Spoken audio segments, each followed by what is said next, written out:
Beleza Mortal. Livro 3. Coração Maligno. Escrito por Chelsea Cain. Gretchen Lowell, a beleza mortal, charmosa psicopata revelada em Coração Ferido, escapou da cadeia e das mãos de seu perseguidor Archie Sheridan. Agora, voltou a matar. Ou será de fato ela responsável por mais uma série de assassinatos cruéis? A picacarro era recente. Grossas e elegantes linhas vermelhas, feitas a lápis ou meramente riscadas. A mesma figura, desenhada repetidas vezes. Centenas de minúsculos corações, executados à perfeição com o que parecia ser um marcador vermelho. O coração era a assinatura de Gretchen. Ela o gravava em todas as suas vítimas. Gravara-o em arte. E agora, ela havia voltado. É com essa imagem perturbadora, registrada na parede de um banheiro de estrada, local onde também são encontrados vários olhos humanos boiando numa privada, que começa Coração Maligno, o desfecho da saga de Gretchen Lowell, a beleza mortal. Depois de capturar e torturar o policial Archie Sheridan em Coração Ferido e viver um interlúdio quase romântico com ele em Coração Apaixonado, a psicopata de beleza tão impressionante quanto sua inteligência tem agora o esperado encontro final com seu oponente. Mas, antes disso, Archie e a polícia de Portland terão de desvendar um aspecto inédito e horripilante do caso. A beleza mortal, por mais perigosa e perversa que seja, tornou-se uma celebridade. E, no mundo em que a fama é tão cobiçada, estar constantemente na mídia faz dela uma pessoa admirada.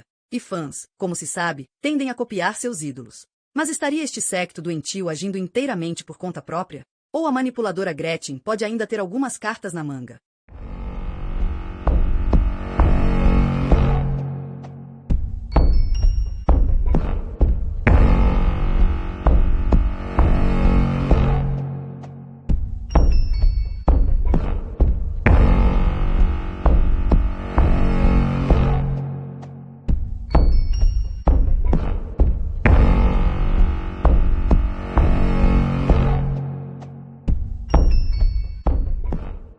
Capítulo 61. A mãe de Susan estava dando uma aula de yoga no Arlington Club, e Susan tentava descobrir como assistir a Project Runway no laptop quando ergueu os olhos e viu Archie Sheridan de pé na porta da frente. Ela vestia calça de moletom preta, uma camisa surrada da Universidade do Oregon com a qual costumava dormir e botas forradas com pele de carneiro. Não era a roupa que imaginava estar usando quando visualizava Archie Sheridan dando as caras em sua porta da frente à noite. Ela fechou o laptop e foi até a porta.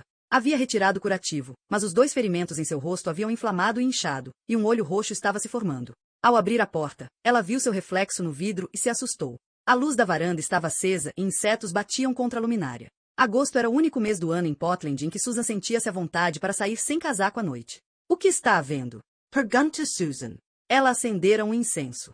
Patchouli. E uma nuvem de patchouli deslocou-se ao seu redor até a varanda. Ela esperava que Archie não percebesse. Eu preciso do telefone, disse Archie. Ela sabia a que telefone ele estava se referindo. Mas ficou surpresa com ele por achar que ainda estava com ela, e não no porta-luvas, despercebido. A única maneira de Archie saber que ela o havia encontrado era se soubesse que Susan o havia usado para tentar contatar Gretchen. E a única maneira de ele saber que ela tentará contatar Gretchen era ter estado em contato com Gretchen desde então. Claro, disse ela. Ela o deixou na varanda, foi até a sala de jantar, pegou a bolsa vermelha que havia pendurado nas costas de uma cadeira e voltou à porta da frente. Tirou o telefone e o passou para ele. Archie o pegou, e por um momento seus dedos se tocaram. Archie repassou as mensagens. E piscou, incapaz de acreditar. Você mandou uma mensagem para ela? Perguntou. Susan deu de ombros e desviou os olhos. Você estava em situação difícil. Ela tentou compensá-lo. Eu carreguei o aparelho, disse. Tenho o mesmo carregador. Archie terminou de examinar as mensagens. Não tem nada aqui, disse. Teclou um número e afastou-se alguns passos na varanda, o telefone colado ao ouvido. Então seus ombros cederam e ele se virou para encará-la. O número de onde ela estava ligando foi desconectado. Não há como encontrá-la. O que aconteceu? Perguntou Susan. Archie se firmou no umbral da porta. A Gretchen pegou o Jeremy. Susan vira as Farida's Deli. Só podia estar com dor. Provavelmente estava delirando. Quer entrar e sentar? Perguntou Susan. Não dá tempo, respondeu Archie, balançando a cabeça. Gretchen não matou Isabel Reynolds, acrescentou. Foi o Jeremy. Susan levou automaticamente a mão ao rosto. Teve um lampejo de Isabel torturada por 2 dias antes de morrer. Não podia ser verdade. Que tipo de menino de 13 anos seria capaz de fazer aquilo? Como você sabe? Perguntou ela. Archie pressionou a testa contra a ombreira da porta. Ela vai matar o Jeremy, se é que ele já não está morto, disse. Ergueu a cabeça e bateu-a contra a madeira. Ele me pregou uma peça. Disse que lembrava de tudo, que a Gretchen tinha matado a Isabel na floresta. Mas a Isabel foi amordaçada. Aonde quer que o Jeremy tenha levado a irmã, não foi a floresta. Ele bateu de novo com a testa na madeira, como se estivesse tentando soltar um pensamento. Se eles estivessem na floresta, ele não precisaria da mordaça. Mas teve que levar a Isabel para algum lugar particular, onde podia esconder o carro. Onde as pessoas talvez ouvissem se ela não estivesse amordaçada. E de repente Susan teve o estalo. O Derek me contou que aquela casa na Fargo está vazia há 15 anos, disse. O Rose Garden. A Manseo Pittock. O Belo Armacém no Mercado. Todos cenas de crime da beleza mortal. Archie ergueu a cabeça e olhou para ela. Susan prosseguiu. Tem ainda os alicerces de uma garagem. Talvez 12 anos atrás a garagem ainda estivesse ali. Ele estacionou o carro na antiga garagem e torturou a irmã até a morte por 2 dias, disse Archie devagar. 397. Fechou os olhos. Março de 1997. Ele praticamente soletrou para nós. Você acha que a Gretchen tá lá agora? Pergunta Susan. Com Jeremy. Ela agitou uma das mãos. Então chama uma equipe da SWAT. Liga para todo mundo. Joga uma bomba na porra do quarteirão inteiro. Archie só olhou para ela. Ah, meu Deus, disse ela. Você vai sozinho, não vai? Ele virou-se e começou a descer os degraus, uma das mãos estendida ao lado do corpo, a outra no corrimão. Susan estava cheia de pavor, pavor de Gretchen, pavor de nunca mais ver Archie de novo. Agarrou a bolsa pendurada do lado de dentro da porta e correu atrás dele. Eu vou com você, disse. Eu já estive lá dentro. Coneco a casa. Segurou-o pelo cotovelo, permitindo-lhe que se apoiasse nela. Não vou te deixar encarar a Gretchen sozinho.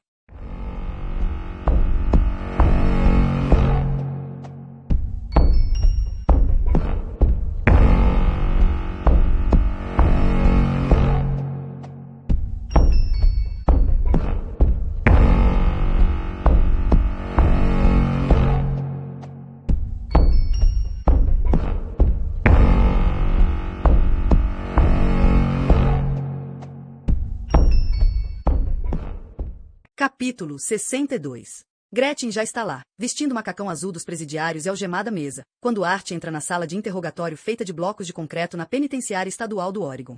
1 mês em coma induzido, 1 mês de fisioterapia, e ele ainda não consegue atravessar a sala com o corpo ereto. Gretchen sorri quando vê, e o oxigênio abandona a sala como se ela o tivesse engolido.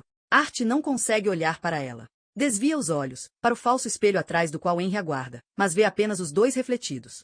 A grossa porta de metal se fecha e tranca atrás de Art. É uma trava eletrônica, controlada por um conjunto de alarmes perto da porta e uma placa principal na sala de observação adjacente. Há 2 guardas armados lá fora, no corredor. Mas dentro daquela sala, são só eles 2. Foram essas as condições dela.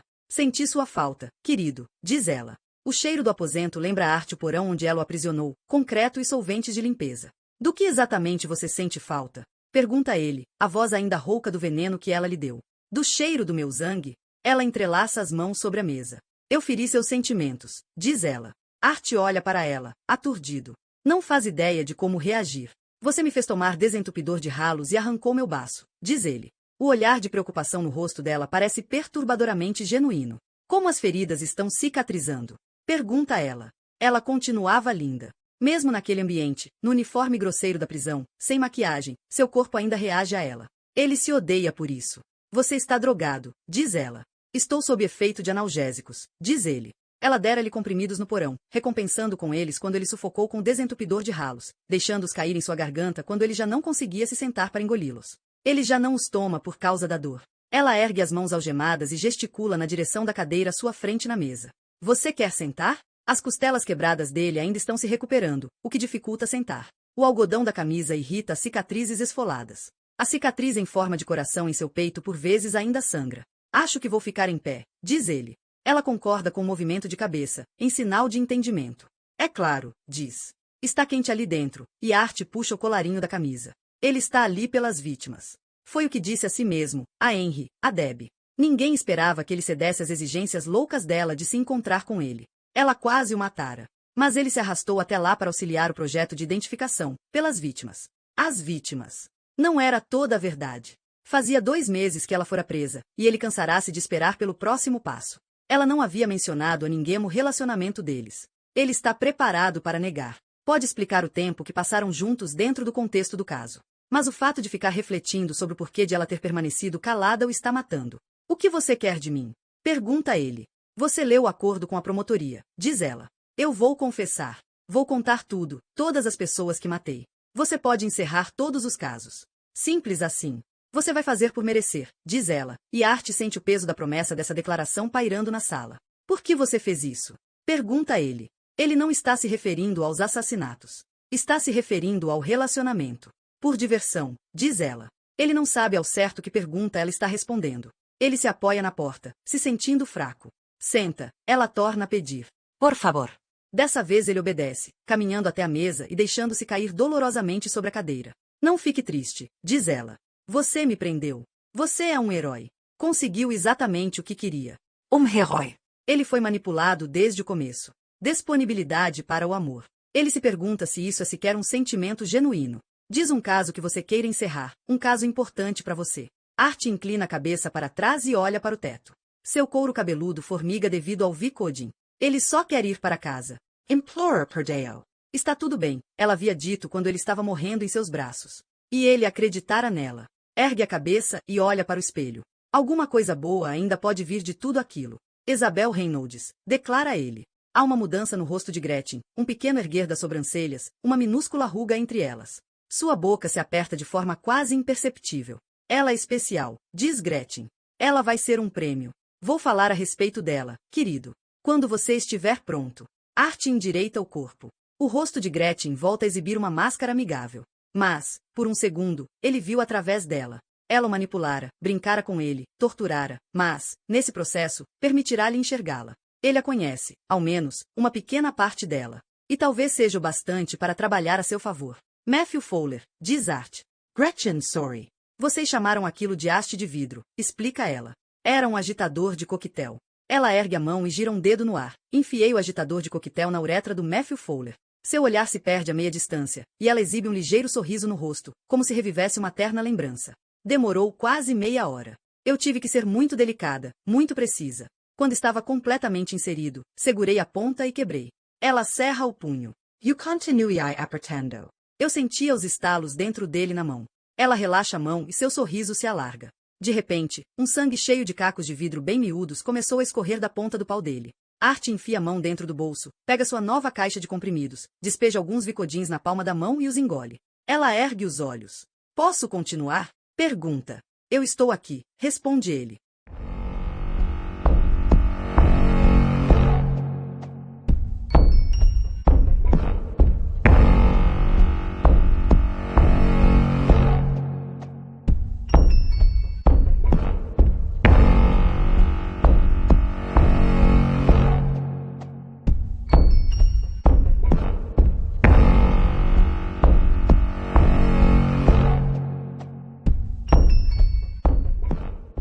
Capítulo 63. A casa em North Fargo estava às escuras. Havia 2 postes de luz no quarteirão, um em cada esquina. A casa abandonada estava no meio do quarteirão, com 2 lotes vazios de cada lado e uma nova placa de vende-se no quintal. Uma diligente firma de outdoors instalara um painel permanente no terreno mais à esquerda, próximo à saída para a via expressa. A fotografia de uma mulher correndo fora aplicada sobre o painel. Exercício pode salvar sua vida, dizia o slogan embaixo. 1.200 pessoas morrem todo mês fazendo caminhadas, disse Susan. Art segurava a arma de Henry no colo. O perímetro da casa estava isolado com a fita da polícia amarrada a estacas de madeira. A porta da frente também estaria lacrada com fita. Mas Art não conseguiu enxergá-la. Estava escuro demais. Como você entrou antes? Per Guntu. Por uma janela quebrada do porão, respondeu Susan. Art ergueu uma sobrancelha na direção dela. Não fui eu que quebrei, disse ela. Me mostra. Eles saltaram do carro. O Saab de Susan era o único estacionado no quarteirão. Art manteve a arma ao lado do corpo, mas desengatou a trava de segurança. Ela estava lá dentro. Ele podia sentir a presença dela. Susan ajudou a subir os degraus de concreto cobertos de musgo e conduziu através do terreno mal cuidado que contornava a lateral da casa. Enquanto a acompanhava, Art conseguiu manter-se um passo à frente, um dos braços estendidos diante dela, como se aquela pequena tentativa de proteção fizesse alguma diferença. Eles alcançaram a janela. Havia sido coberta com uma nova placa de compensado. Art afundou até os joelhos na lama macia à sua frente. A placa de madeira estava bem aparafusada, não havia meios de removê-la. Provavelmente, todas as janelas haviam sido reforçadas. A porta da frente certamente estaria trancada a cadeado. Aqui, disse Susan.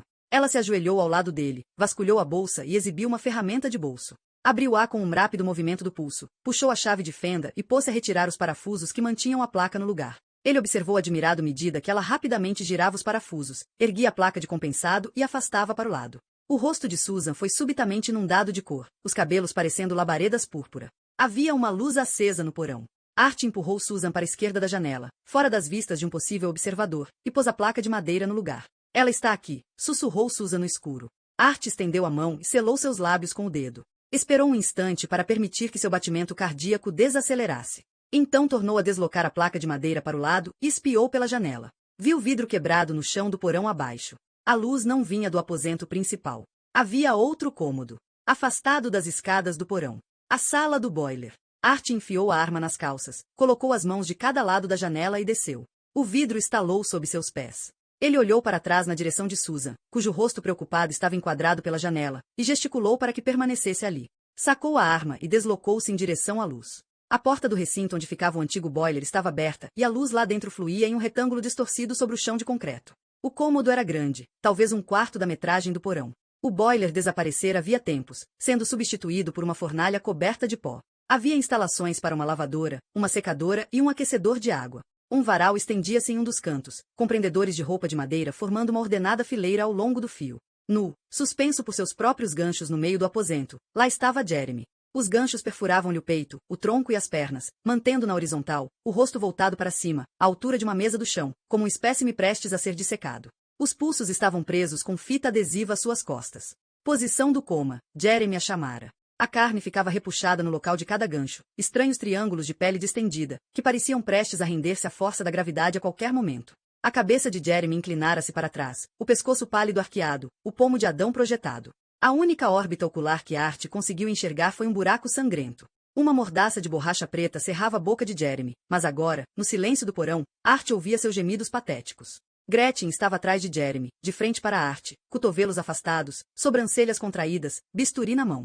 Gotas de sangue salpicavam-lhe os braços nus. Ela andara ocupada. O peito de Jeremy estava em carne viva das feridas. O torso exibia listras de sangue que escorriam por sua caixa torácica e pingavam no chão de concreto. Art enfiou a arma às suas costas e deu um passo para alcançar o vão da porta. Ela enterrou o bisturi no peito de Jeremy e puxou em direção a si mesma enquanto Jeremy sufocava com a mordaça. Apprehenso Palmer. Durante todos aqueles anos, Art e sua força-tarefa haviam perseguido, sempre 5 passos atrás. Ele estivera em tantas cenas de crimes, vira tantos corpos, analisara tantas autópsias e tentará situar-se no instante do terror de sua vítima. Aí tivera experiência em primeira mão. Olá, querido, disse ela, dirigindo-se a Art. Ela não ergueu os olhos. Simplesmente soube que ele estava ali. Veio me ver trabalhar? Eu já vi você em ação, disse Art. ¿Está lembrada? Ele ouviu o fraco som de vidro estalando quando os pés de Susan alcançaram o chão do porão. Isso é diferente, disse ela, sorrindo. Vem. Vem dar uma olhada de perto. Art queria manter a atenção de Gretchen voltada para si, para que ela não percebesse a presença de Susan, então caminhou em sua direção.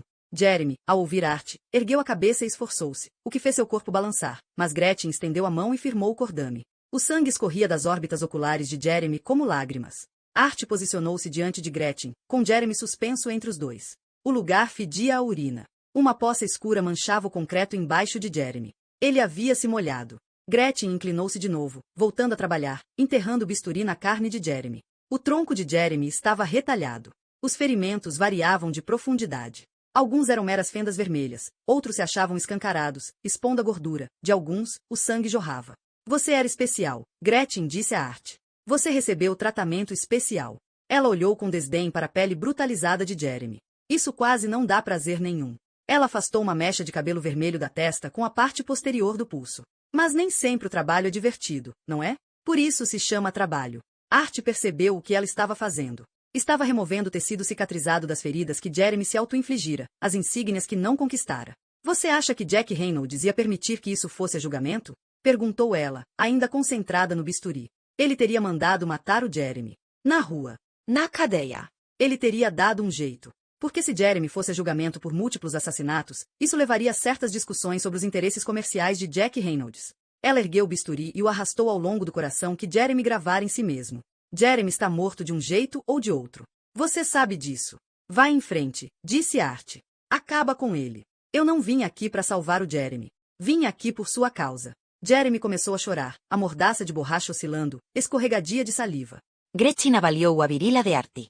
Você vai tentar me estrangular de novo? Ele poderia atirar nela. Mas ela tinha na mão um bisturi e acabaria com Jeremy se pudesse. E Susan estava atrás dele, em algum lugar. Não desejava correr o risco de a bala ricochetear em uma das paredes de concreto. Ainda não.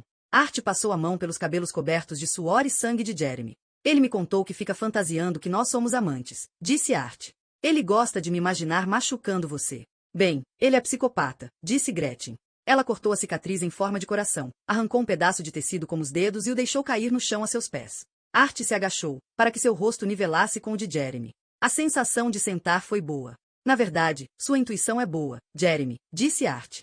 Jeremy virou a cabeça para encarar Art, uma bola negra fazendo as vezes de boca, crateras ensanguentadas no lugar dos olhos. Nós tivemos um caso, contou Art. Antes de eu saber quem ela era. Era um alívio contar para alguém, revelar aquilo de fato. 2 semanas. Foi o tempo que levou. Ela apareceu com seu falso diploma de psiquiatra e se ofereceu para nos ajudar com o caso. Art balançou a cabeça devagar, os lábios contraídos em um sorriso melancólico. Depois de 15 anos de casamento fiel, e eu resisti apenas 2 semanas antes de cair ofegante nos braços de Gretchen Lowell. Eu sou a melhor trepada que você já teve, querido, disse Gretchen docemente. Isso é incontestável, respondeu Art. Ele perguntou-se onde estaria Susan e se ela estaria ouvindo. Jeremy apertava a mordaça com os dentes e impelia a cabeça na direção de Art, implorando ajuda. Será que Isabel havia implorado ajuda da mesma forma? Será que havia implorado clemência ao irmão? Em todo caso, prosseguiu Art, 1 mês depois do começo da relação, ela me envenena, me leva para um porão como esse e me tortura. Ele imaginou Susan, atrás dele, nas sombras, escutando. Humerici. Eu tinha traído minha família. E mesmo depois de ter saído do hospital e com ela na cadeia, eu só pensava nela. Art inclinou-se para frente, a boca a centímetros do ouvido de Jeremy. Era eu sozinho na cama, pensando no quanto queria trepar com a Gretchen novamente. Ele olhou de relance para Gretchen.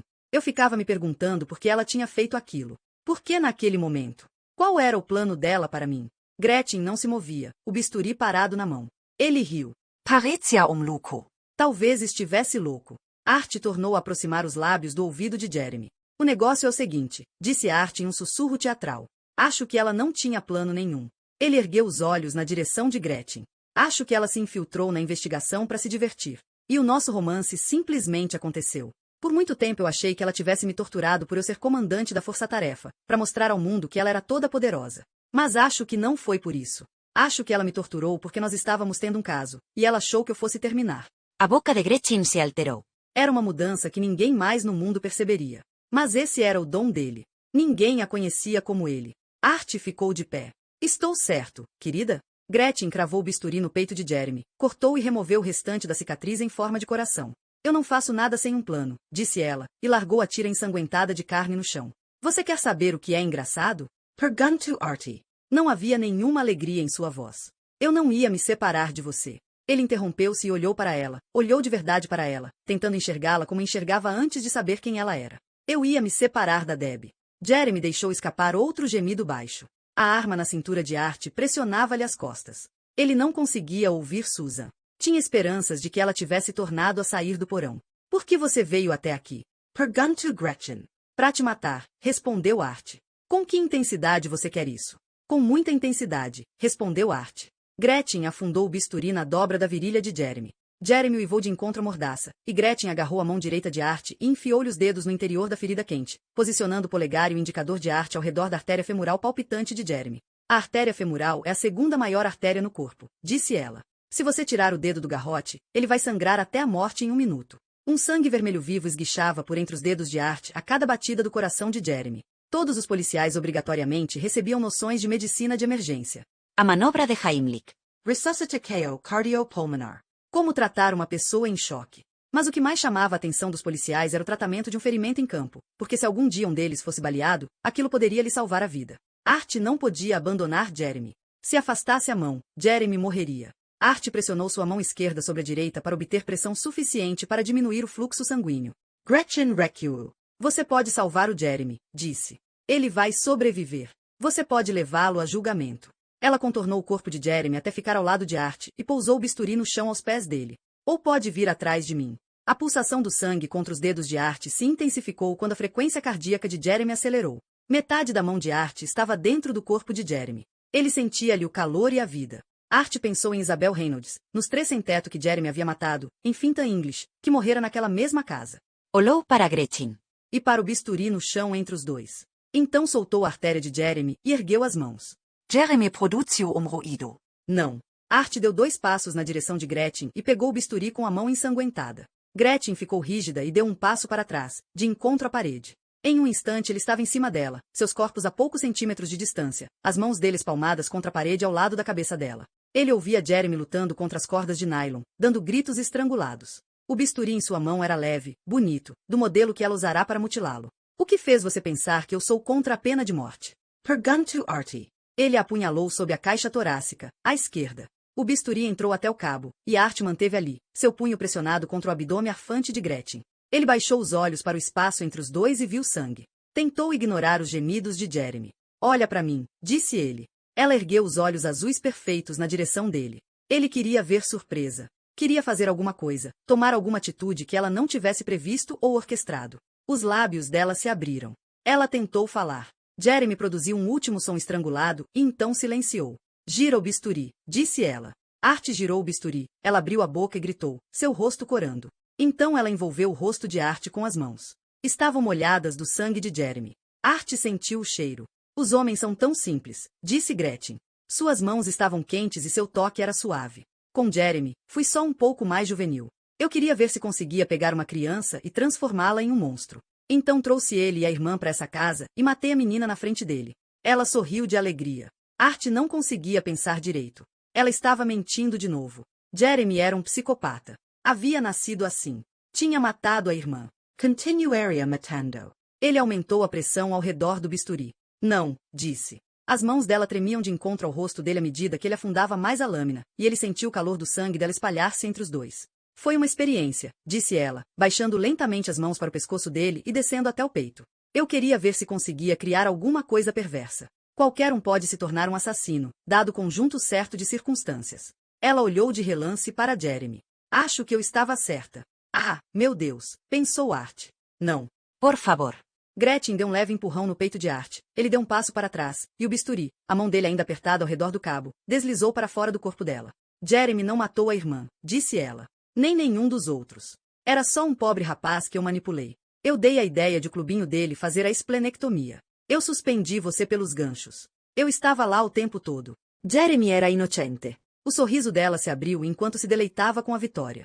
E você deixou ele morrer. Art abriu a mão e soltou o bisturi. O instrumento quicou ruidosamente no concreto e, quando Gretchen baixou os olhos na direção do som, Art levou a mão às costas e sacou a arma. Quando ela ergueu os olhos, o cano pressionava-lhe a testa. A mão de Art tremia e ele precisou pressionar a arma com força para firmá-la. Nunca desejara tanto alguma coisa quanto desejava abrir um buraco na cabeça de Gretchen Lowell. Você estava certa, disse ele. Eu ia te deixar. Naquela noite em que eu fui até a tua casa. Eu ia terminar e contar tudo para Deb.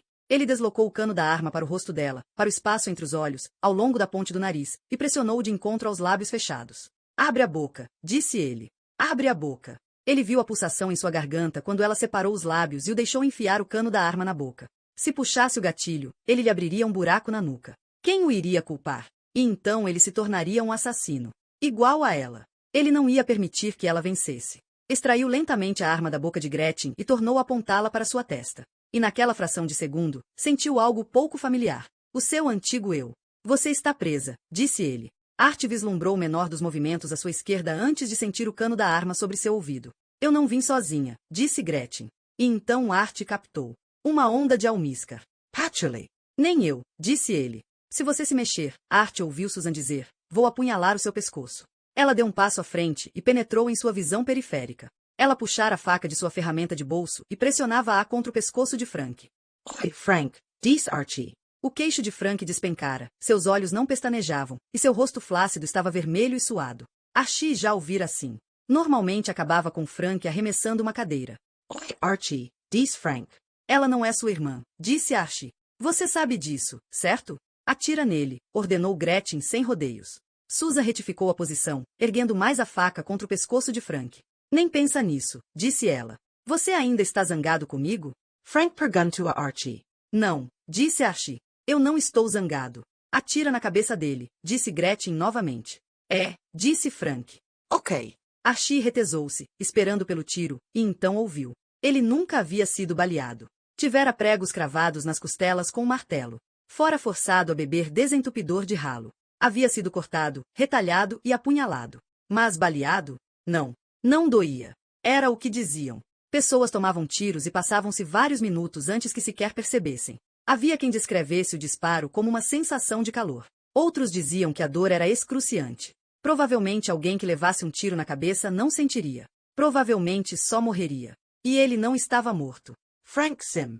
Os atiradores de elite da SWAT atravessavam o vão da porta da sala do boiler aos pares, todos de preto, suas lâmpadas frontais brilhando. Talvez tivessem entrado pela janela do porão. O tiro que Archie ouvirá não se destinara a ele, fora o projétil de um atirador de elite destinado a Frank. Archie ouviu passos pesados e apressados do reforço, entrando no andar de cima. Tudo parecia envolto em névoa. Archie não se moveu, não diminuiu a pressão da arma contra a cabeça de Gretchen até que 5 outras armas estivessem apontadas para ela. Senhor? Chamou um dos oficiais da SWAT. Archie debruçou-se sobre Gretchen. Está tudo acabado entre nós, sussurrou em seu ouvido. E baixe sua arma.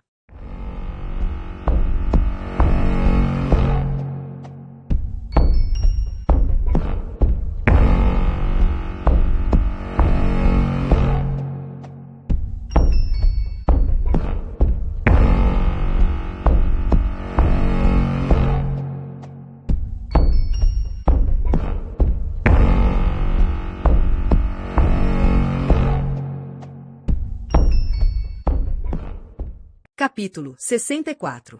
Art avistou Vênus da varanda da casa na Fargo. Era a luz mais brilhante no céu noturno. Vênus, a deusa romana do amor e da beleza.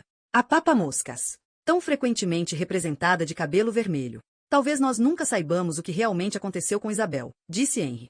Ou com os outros. Jeremy estava morto. O menino tubarão estava morto. Pelo estava voltando para a casa dos pais. Os outros 2 brutamontes da sala da caldeira talvez nunca fossem encontrados. Eu sei, disse Art.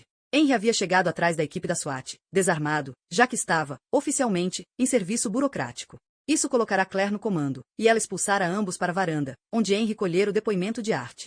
Vans da imprensa apinhavam a rua, as antenas parabólicas lutando pelo melhor sinal. Os lotes vazios de ambos os lados da casa estavam repletos de correspondentes da TV transmitindo ao vivo. As luzes de suas câmeras pareciam estrelas. Gretchen se fora, amarrada a uma maca e carregada por 4 paramédicos ansiosos e 6 policiais. Os policiais tiveram de abrir caminho através da multidão da mídia, que caiu em cima de Gretchen como paparazzi sobre uma estrela de cinema. Gretchen pode ter provas, refletiu Art.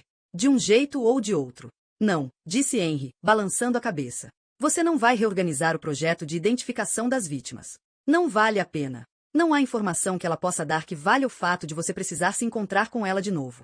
Art enfiou a mão no bolso em busca do pendrive que Gretchen lhe entregará na casa de Henry e o exibiu. Ela me deu isso, disse Art, examinando o dispositivo. Informações sobre um cara chamado Ryan Motley. Ele não sabia se deveria acreditar nela, se aquele sujeito sequer existia, ou se era apenas outro jogo. Ela disse que o treinou, que ele é assassino de crianças. Art estendeu o pendrive na direção de Henry. Diabos, disse Henry, pegando o drive. Art deu-lhe um tapinha no ombro e se levantou. Ambos sabiam que Gretchen ainda não havia terminado com eles, mas, ao menos por enquanto, Art havia terminado com ela. Na verdade, ele só queria ver uma pessoa naquele momento. Art encontrou Susan apoiada na lateral da casa, fumando um cigarro. A luz que chegava da janela da antiga sala de estar iluminava-lhe o rosto.